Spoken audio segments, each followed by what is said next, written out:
Hey, we're Saints. Father Chris here. Welcome to our crucifixional live stream. Glad to have you beautiful people with us. Have you ever had a moment or an encounter, an experience where someone has besmirched your name? I love that word, by the way, besmirched. Where someone has gone after your name and accused you of something, or publicly disgraced or humiliated you, somehow some kind of assault against you, trying to go after you and put you in a bad spot. And doing so by attacking your name, whether it's true or sometimes even untrue, where those situations actually aren't as they seem. I'm sure everyone's experienced that. I know it's happened to me before.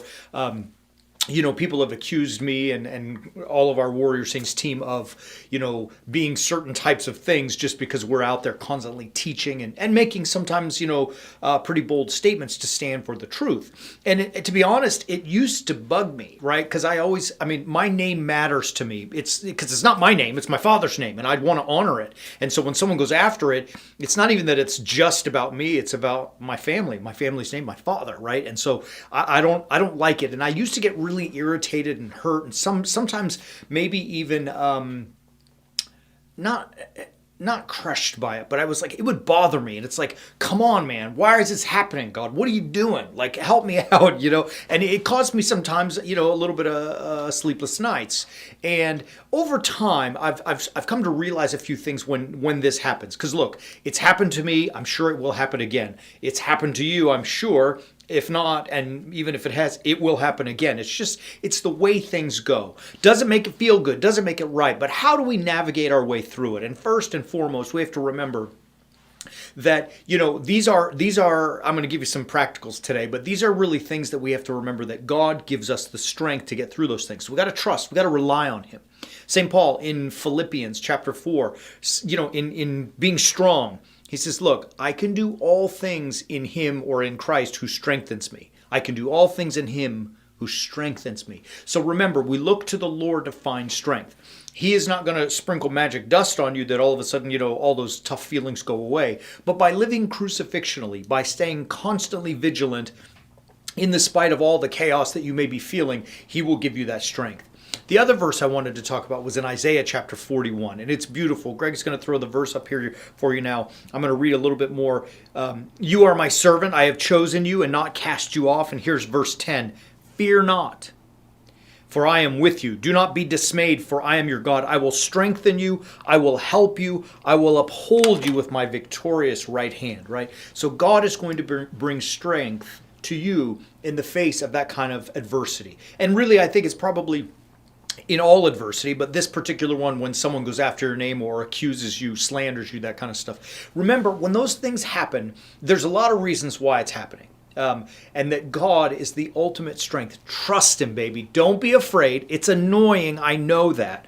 But trust in God, because really, and here's the first practical, at least it's kind of a mind shift. People don't do that stuff unless you make them uncomfortable, right? People don't attack you and say all kinds of, all manner of evil against you, unless you're doing something that makes them uncomfortable, baby, right? You're probably doing something good. And so in order to make themselves feel better about that, they attack you, right? Like, they're not doing what you're doing. They know they should be doing what you're doing. It puts them in a funny spot to see you doing what you're doing. And so rather than fight through and get up off the sidelines, get it into action, they attack you, right? So keep that one in mind. Most of the time, people go after you because you are making them feel quite uncomfortable.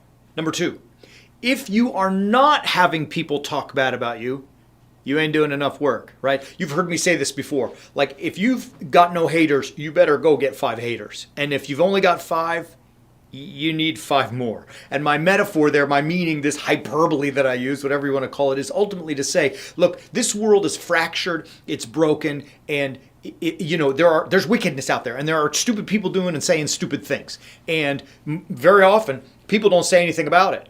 We just sit quietly on the sidelines, sitting on the fence, watching it go down, saying, well, someone else will deal with it. My challenge to you as Warrior Saints is you get out there and do something about it. So go do good deeds. Help others. Serve others. And if you are doing this, it will cause people to come after you, like we just said in the first point. And so you need to get out there and do those good deeds and actually, and now this is funny, in some sense, recognize that you want those haters, because it testifies to the fact that you're doing something, not just anything, but you are doing something of value. And that is to be praised. Remember, trust in the Lord. He knows, he sees. Just live a crucifixion life. He knows what's going on. That leads to my third point, and that is this. And this one's probably the hardest. And it was for me at the beginning. So what? Right? So somebody went after you and spoke ill against you or did whatever, slandered your name and all these kind of stuff. Falsely accused you of something that you are not. So what? Like, it hurts, and I get it. Like I said, it happened to me years ago, and it used to bug me. But now I'm like, whatever, man. Like, it is what it is. Again, we live in a world that is so fractured that we have to come to expect that people will be doing these silly and stupid things. So what? It doesn't change me. It doesn't change my family, the way we are together. As a husband and a wife, I mean, we're solid. As with our children, we are solid. We know who we are. And so somebody says something bad about me. All right. I mean, it is what it is. It doesn't bug me so much anymore because I've realized, going back again to point 1 and 2, I'm doing stuff. I'm working hard. We're constantly producing content and we're saying things that are challenging and people don't like it, so they're going to come after me. All right, it is what it is. I never argue with them, right? I do not argue with donkeys.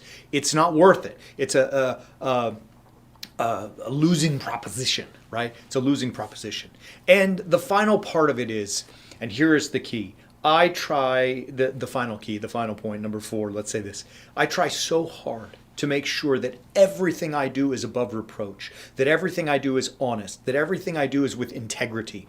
And I work so hard to make sure that I'm living a crucifixional life, trusting in the Lord, knowing that if the way his right hand upholds me is that if I do his will in all things by sacrificing my ego for other, that he will help me prevail. I do so much work, so hard, that even when other people say slanderous things, the rest of the people who are sane know and shut them down, right? Like, I'm striving to live my life in such a way that even when slander comes, everybody knows it's malarkey. That's another great word. That's malarkey. Really good word. What did I get? What was the first one we said? Men will revile you. What's that? All manner of evil. No, but the first one we said that I really like that word. Anyways, malarkey. Great word. We had 2 good words. It was all the way at the beginning. I forgot. I said I really like that word. It's like mischievous, but it wasn't mischievous. Maligned. Yes. Besmirched and malarkey all in one episode. What more do you want? All right, all of my silliness aside. Look, go get some. Live a life so pure, so awesome, that even stupid, jealous people who are after you and want to slander you, even they know they're full of malarkey, right? Live that kind of life, and it will speak for itself. And I guess this is really the final part. There's only one you're trying to impress anyway. Husbands and wives impress one another, and children, yes, absolutely, live that kind of life. But to be strong in the Lord is really to seek only to have him remember who you are. If you live as a warrior saint, a crucifixion life, trust me, baby, he will know it. Love you. Beautiful stuff. We'll be back tomorrow to continue Strength Week. And until then, as always, keep walking on the way of the warrior saint.